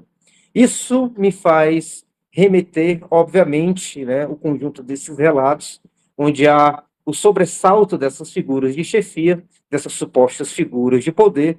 Me remeto, obviamente, ao trabalho de Pierre Clastres, icônico, central da sua obra A Sociedade contra o Estado, né? E, por mais que haja divergência sobre se o diagnóstico, a interpretação da tupinologia presente no pensamento de Clastres traiu ou não as características imanentes desses povos, o fato é que a consequência maior da obra de Clastres é o fato dela positivar a ação política ameríndia e seus modos de conjuração de poder, ou seja, anterior a Clastres, mas obviamente Clastres não foi o primeiro, havia um certo consenso ao longo da historiografia oficial de que não havia a possibilidade de se pensar o poder de uma maneira auto-organizada, de uma maneira consciente, entre populações, entre sociedades ditas primitivas, que estariam ali no certo grau zero da história, né? Bom, a partir disso, eu entendo que Clastres ele se tornou responsável por essa transformação no campo da antropologia política, justamente com sua tese sobre as formas intensivas da política ameríndia, né? Sua tese ela foi responsável nesse sentido por apresentar novos termos, condições diferenciais, com relação aqui à etnologia do início do século XX, né? E a própria filosofia política desde os modernos, em geral, né? Como esses campos se dedicavam à análise do espaço político e da questão central do poder, né? Clastres via ali uma espécie de outra lógica, né, opositiva e não complementar com relação às concepções modernas de poder, baseados na ideia de coerção, na ideia de autoridade, de força, né? E faço aqui alusão a um dos ensaios da obra Sociedade contra o Estado, que é Copérnico e os Selvagens, onde nós temos o entendimento ali do que se consolidou como uma espécie de revolução copernicana, né? em que Clastres se propôs a deslocar essa análise ou a compreensão do poder, em vez de tomar do Estado, a forma do Estado, como uma referência universal para as questões do poder, ele mostra, a partir das sociedades ameríndias, como o poder se exerce sem coerção e, ainda mais, como se constitui contra a centralização das figuras de autoridade. Né? Isso significa, de certo modo, romper com esse etnocentrismo que classificava povos como sem política, pré-políticos, de um modo geral, tá? Reconhecendo neles ali uma possibilidade de uma filosofia política outra, né? Ou seja, compreende-se que as sociedades ameríndias, elas não são marcadas, de fato, pela ausência de política, pela consciência do político, mas justamente pela presença de uma outra forma de poder, o poder não coercitivo, um poder de base comunitária. Tá? Quem tem acesso aos relatos do Novo Mundo, como o professor Emiliano citou, nas reuniões que antecediam as grandes batalhas, você vê esse aspecto comunitário ressaltado, né? E tudo isso é orientado contra a possibilidade de centralização dessas figuras, né? O Emiliano trouxe algo interessante, Clastres realmente coloca isso como uma espécie de antídoto que essas sociedades tinham internamente, a partir dos processos de magnificação das figuras guerreiras, né? Em que se apresentavam a partir delas aí determinadas cristalizações das figuras políticas, ao ponto dele afirmar que pouco anterior ou concomitante à chegada dos colonos europeus, havia ali uma espécie de proto-estado entre os tupinambás. Uma tese que eu não concordo, obviamente, né? Não sei se eu vou conseguir expressar aqui do todo um porquê, mas ele via no profetismo uma espécie de antídoto que podia reverter, desorganizar, fragmentar essas sociedades, de novo, entrando num processo de refazimento, de reconstrução e tudo mais. Mas o fato é que a Revolução Copernicana Clastriana sobre a política nos ajuda a reinterpretar a chefia tupi, o papel dos morubixabas, como essas lideranças baseadas no prestígio da guerra, no poder da palavra e, sobretudo, na generosidade e não no domínio autoritário. Né? Cito rapidamente Clastres aqui, onde ele afirma que, dentro da lógica de compreensão ocidental acerca do poder, o etnocentrismo, né, ele não é apenas um entrave superficial à reflexão, mas que tem implicações e tem mais consequências do que se poderia crer, né? Ou seja, ele não pode deixar subsistir diferenças, cada uma por si, em sua neutralidade, mas quer compreendê-las como diferenças determinadas a partir do que é mais familiar, ou seja, o poder tal como ele é experimentado e pensado na cultura ocidental. Tá? Ou seja, na antropologia política de Clastres, alteridade e multiplicidade, a meu ver, categorias importantíssimas para conceituar, de fato, um pouco a vida social tupinambá, definem de modo imanente como se constituem as relações da sociedade primitiva contra o Estado, né? Isso, se é fácil de analisar ou não, o fato é que um poder existia ali, antes do poder colonial, tá? E que ele se apresenta ou se constitui no conjunto multifacetado dos modos de vida ameríndios, né? Isso atual, desde a resistência primeira da colonização até a luta pelo marco temporal hoje. Bom, junto a Clastres, eu trago uma interpretação de um importantíssimo antropólogo brasileiro, leitor, obviamente, ávido de Pierre Clastres, leitor dos relatos de Novo Mundo, das cartas jesuíticas, um grande intérprete de outro importantíssimo intelectual brasileiro, que é Florestan Fernandes, e no caso eu estou falando aqui do Viveiro de Castro, onde ele afirma uma interpretação de Clastres de que esse filósofo antropólogo fez do poder e da autoridade, com a ideia de sociedade contra o Estado, uma certa positividade política plena a esses povos. E que, a partir disso, surge uma outra imagem do mundo. Uma imagem do mundo que incorpora a imagem que o outro faz do mundo. A imagem com a qual o outro faz um mundo. um mundo que nada deve, porque nada fica a dever ao nosso. Uma nova imagem, então, do pensamento, da economia, da cultura, da socialidade, da política e do mundo, né? De fato, nós podemos reconhecer esse mérito, embora as conclusões de Clastres sejam um pouco apressadas, mas, de fato, há esse efeito a partir de sua antropologia política, né? Ressalto aqui, eu estou num ritmo rápido, até por conta do limite de tempo, da figura importantíssima de Florestan Fernandes, do início do seu trabalho acadêmico. O Florestan, que nós conhecemos, é o Florestan sociólogo, que analisa os processos, né, de efetivação da modernidade brasileira e das questões raciais como um todo.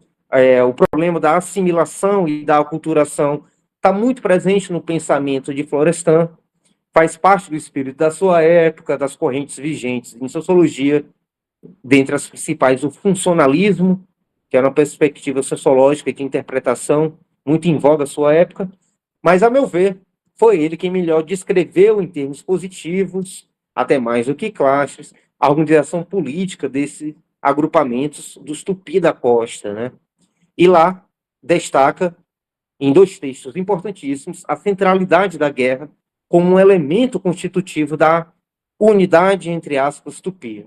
Esse texto é de 1975, se chama Os Tupi e a Reação à Conquista, onde Florestan revisita o episódio da Confederação dos Tamoios, do Tamoio, na verdade, interpretando ali como uma espécie de reação ativa à conquista, né? O Emiliano já falou que Florestan entende a relação entre indígenas e não indígenas do ponto de vista da reação. Florestan nunca pensa que esses 2 mundos, esses 2 povos, eles se dão numa espécie de relação complementar um com o outro, de modo de haver composições. É sempre do ponto de vista da reação, e no caso aqui a reação à conquista. Ou seja, para esse sociólogo, a Confederação Tamoio se constitui como uma resistência organizada e consciente, ou seja, expressava ali, como acontecimento máximo, a agência política indígena, né? E essa reação ativa por parte dos indígenas se contrapõe à ideia de uma reação passiva, nas quais os grupos indígenas buscavam escapar do contato colonial por meio de migrações rumo ao sertão e à Amazônia, né? Um retorno tupi à Amazônia, ou às cabeceiras da Amazônia, como a gente vê, né? Enfim, a ideia geral, o mérito de Florestan está em romper com essa visão reducionista de que os tupi seriam povos subjugados, sem poder, né? E sua leitura da Confederação Tamoio, ou sua reinterpretação, melhor ainda, com base nos materiais das cartas jesuíticas. A etnografia de Florestan, nesse caso, não é um campo, mas é um estudo das fontes, é um novo gênero, e isso se apresenta ali como uma nova perspectiva, né? Após isso, Florestan ainda escreve A Organização Social dos Tupinambá, um ensaio, uma obra que antecede, a meu ver, a sua obra magna, que marca ali o Florestan tupinólogo, que é a função social da guerra na sociedade tupinambá, né? E, enfim, juntando as leituras de Florestan, de certo modo, a interpretação e a organização compreensiva do fenômeno dos tamoios em Florestan recai em um determinado paradoxo, né? Por um lado, ele assegura que os Tupinambá tinham toda a capacidade de organização política, o fato da notoriedade das figuras dos Morubixabas expressava isso, ou seja, os tupis estavam aptos a enfrentar novos inimigos, incluindo colonizadores portugueses, mas, no entanto, o autor sugere, por algumas questões analíticas, né, e eu diria até por umas questões ontológicas que escapam à compreensão de Florestan, de que os grupos Tupinambá foram incapazes de compor uma unidade maior que poderia sustentar e lograr o sucesso da Confederação Tamoio, né? E, para o sociólogo, aí residiria a causa e a derrota dos Tamoio como um todo. Lembrando que Tamoio não representa um povo específico, mas diz uma designação circunstancial dos Tupinambá, da grande reunião de aldeamentos tupi distintos, né, como o fato sugere, no combate direto com os colonizadores, e tamoio vem de tamoi, no tupi, que significa o antigo, o avô, aquele que tem mais experiência, né? Jean Delery, o Jean Delé, expressa isso na importância do Conselho dos Anciãos, onde ele expressa justamente que isso é dado pelos tamoi, né? A ideia de ancião não diz um aspecto só de idade, mas aquele que tem experiências em guerra, aqueles que colecionam diversos nomes, que sacrificou diversos inimigos, enfim. Tá? Cito aqui uma passagem do Florestan, onde ele afirma isso, né? Demonstra praticamente essa espécie de paradoxo expresso dentro do contexto tamoio. Ele fala que a importância histórica da guerra dos tamoios provém de comprovar que as populações indígenas tinham capacidade de opor resistência organizada aos intuitos conquistadores dos brancos. Ela também revela a inconsistência do sistema organizatório tribal para atingir semelhante objetivo. Tudo parecia indicar que os brancos seriam varridos da região. No entanto, o êxito dos índios foi parcial e efêmero. As fontes de funcionamento eficientes da sociedade tribal impediriam a formação do sistema de solidariedade supratribal exigido pela situação colonial. Né? Ou seja, a gente percebe aqui uma contradição. Ora, a necessidade de se organizar coletivamente, mas que os pressupostos intrínsecos da socialidade tupinambá impedia um pouco essa assimilação, essa composição de uma unidade. Haveria ali, né, internamente anterior e até uma guerra mais ancestral do que a colonização, essa guerra contra a ideia de uma unificação, de um fim das multiplicidades, né, de toda a diversidade representada pelas nações tupi. Bom, ou seja, ao considerar como negativos esses mecanismos tupi de fragmentação do poder, apontados de maneira pormenorizada por Pierre Clastres, né, Florestan Fernandes acaba por negligenciar um aspecto fundamental da vida política dos tupi da costa, que é a lógica da vingança, a necessidade da troca de mortes para a constituição tanto da pessoa quanto da socialidade tupi, né? Ou seja, na interpretação funcionalista de Florestan, o autor negligencia ali esse aspecto, que eu chamo de ontológico, do que nós entendemos como o inimismo, como esse certo princípio que subjaz essa lógica da vingança que constitui ali a política indígena, nesse caso, né? Trago uma citação aqui da Beatriz Perrone Moisés e do Renato Stutman, em que eles afirmam que é preciso compreender as oposições e os processos de diferenciação sobre lógica da vingança, essa que aproxima-se de um regime da multiplicidade, visto que se há unidades, estas existem contextualmente, né, e são incessantemente gestadas para se entredevorar. Isso seria um pouco o aspecto dessa lógica da vingança, que constitui, de certo modo, a sociedade, né? Chegamos a um ponto aqui que talvez os temas centrais que constituem essa problemática seja o termo vingança e temporalidade. Esse é o título de um ensaio de 1985, de Viveiro de Castro e Manuela Carneiro da Cunha, tá?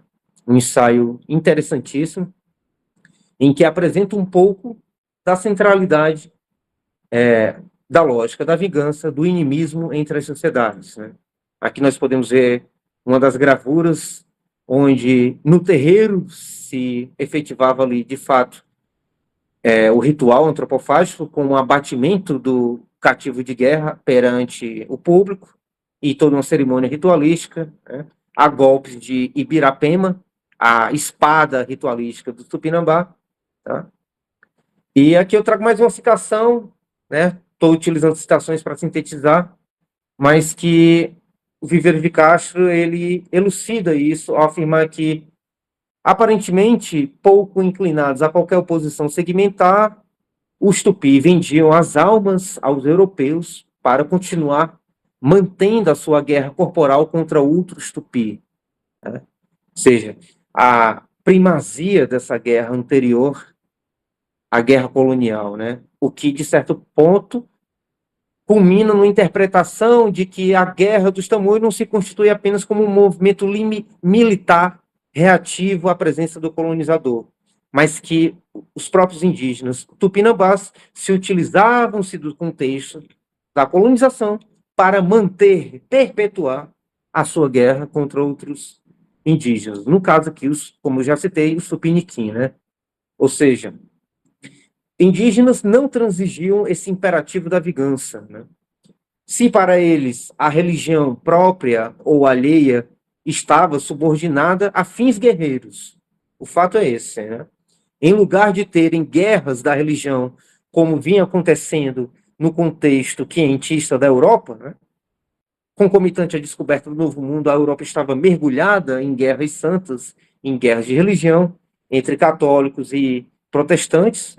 As populações estavam literalmente se matando. Em contexto europeu, aqui, de outro modo radicalmente inverso, se praticava, ao contrário, de uma guerra da religião, uma religião da guerra, né? Ou seja, no coração da sociedade tupinambá se encontra a vingança, cujo o ritual da antropofagia é a consumação de todos os seus processos, né? Seria o ato final que representa toda a lógica do processo de vingança, uma espécie de lógica canibal, onde a vingança é a garantia de perpetuação de uma memória social, né? E isso as cartas afirmam, né, nessa relação da consulta com os mortos para as batalhas do presente e na afirmação de uma promessa para os mortos do futuro também. Ou seja, a ideia de que a sociedade tupinambá constitui-se ativamente numa relação com a temporalidade, constituidora de uma memória social, articulando conexão entre mortos do passado, mortos do futuro, todos por intermédio dos vivos, né? Ou seja, a sociedade tupinambá centrada na temporalidade. Trago uma citação desse ensaio de Manuela Carneiro da Cunha, de Viveiro de Castro, onde eles afirmam que trata-se de entender o que constitui de forma essencial a vingança. A antropofagia, como vimos, torna completa. Átomo da vingança, dois inimigos, um deles morto, outro que lhe esfacelou o crânio. A vida social é posta a serviço da produção deste par e deste ato elementar. Assim, o ciclo da vida e o destino póstumo organizam-se ambos em torno da vingança. Tá? Chegamos a uma discussão. O que é de fato, portanto, a vingança tupinambá e por que entender isso é um elemento incontornável para fazermos uma leitura anticolonial ou a contrapelo desse acontecimento historiográfico da Confederação dos Tamoios, né? O fato é que o antropólogo Viveiros afirma que entre os tupis se fala-se essencialmente, a partir da vingança, de passado e de futuro, e que ela opera como uma espécie de técnica da memória, uma mnemotécnica que explicita uma continuidade que não é dada por nenhuma outra instância, né? Trago aqui uma citação do Gabriel Soares de Souza, né, onde ele afirma que, como os tupinambás são muito belicosos, todos os seus fundamentos são como farão guerra aos seus contrários. Haveria isso, né, na ideia de uma lógica da vingança. O que é que acontece? O que Viveiro de Castro afirma em uma releitura crítica do trabalho sociológico de Florestan Fernandes. É importante dizer isso, né? Todo o trabalho inicial do Viveiro de Castro ele se dá uma espécie de reação à perspectiva funcionalista de Florestan. A sua tese de doutorado, Araueté, os deuses canibais, é um ápice desse momento, e Viveiros vai dizer que Florestan cometeu uma espécie de erro essencial, né? E, de certa forma, colocou ali projeções na leitura da historiografia, projeções sobre a socialidade de Tupinambá, de certo sentido, e que as cartas não autorizam essas afirmações que Florestan colocou, né? Uma delas é que haveria esse culto aos ancestrais. Isso é uma questão muito importante e tensa no pensamento do Viveiro de Castro, que ele afirma que ao contrário de muitas interpretações, pelo menos na lógica da vingança, no canibalismo antropofágico, não havia esse endereçamento do ato como espécie de culto aos ancestrais. Tá? E uma das razões que o Viveiro de Castro aponta para Florestan ter chegado a isso é o fato de que uma das bases de interpretação de Florestan foi o trabalho do Marcel Mauss, sobretudo acerca do sacrifício, né, onde a lógica do sacrifício sempre se atina à ideia de endereçamento a um determinado Deus, a uma determinada entidade.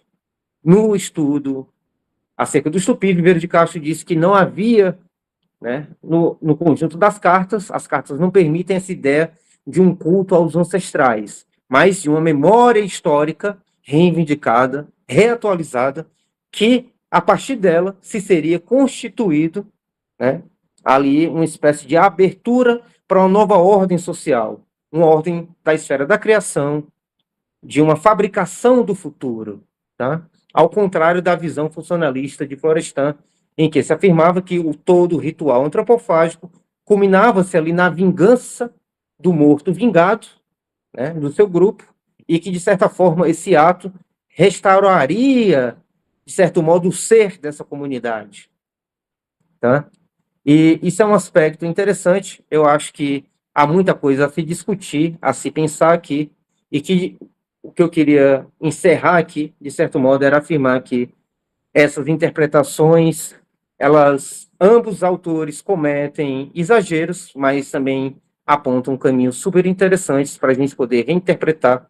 Mas o fato é que, como para concluir aqui, eu diria que, pelos elementos apontados, pelas fontes primárias, pelo trabalho fantástico da tupnologia de Florestan e da crítica atual de Viveiro de Castro, nós podemos perceber o episódio da Guerra dos Tamoios de uma outra maneira, realizar ali uma espécie de leitura a contrapelo de fato nisso, reconhecendo ali, de um ponto de vista nativo, de um ponto de vista dos ameríndios, potencialidades organizacionais, potencialidades políticas, né, compreensão de uma dimensão ativa do tempo, da história, do poder e da política. É isso.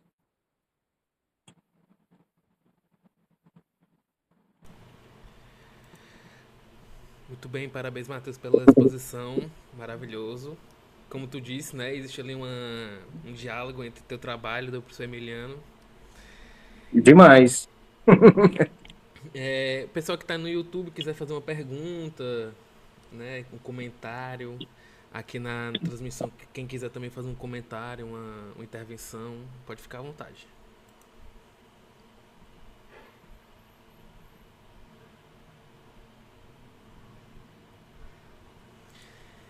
Bem, eu acho que nós podemos encerrar a nossa transmissão, né? Foi maravilhoso essa sessão online de comunicação da sexta jornada benjaminiana da UES. Espero que as próximas também sejam tão... Matheus, deixa eu só fazer um comentário, então. Fique à vontade. Tranquilo, eu espero. Eu pergunto ao Matheus Nascimento se eu posso fazer um comentário sobre a apresentação do Matheus Uchoa. Nós estamos aqui com uma hiperinflação de Matheus. Né? Uhum. Posso, Nascimento? Vai, menino. Eu queria parabenizar o Matheus. Olha, um comentário que eu fiz aqui no chat, eu queria essa capacidade de saber falar assim com tanta calma, né, com tanto charme como o Matheus. Apresentação maravilhosa, organizada, coisa que eu não consegui na minha, né? E assim, o Matheus tem essa pesquisa há mais de década, né? Eu acho que é uma contribuição imensa que o Matheus está trazendo para o nosso curso, especificamente para o nosso curso, mas também para a academia brasileira como um todo, né? Para a filosofia e para a academia, essa pesquisa que ele tem sobre a questão do pensamento indígena da qual, evidentemente, o pensamento tupinambá é um capítulo, né? É um capítulo, né? Numa outra jornada benjaminiana, o Mateus apresentou uma discussão sobre a queda do céu, né? O que mostra, portanto, aí são dois dos vários capítulos do pensamento tupinambá, do pensamento indígena, que não é apenas tupinambá, que o companheiro Mateus traz para a gente, com o qual ele contribui, né? Quer dizer, com o qual ele faz a oferenda aqui para nós. Obrigado, Mateus.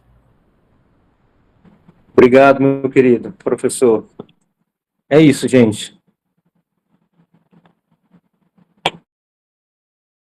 Muito bem, então, pessoal. Muito obrigado pela presença de vocês, pela participação aí no YouTube também, os comentários.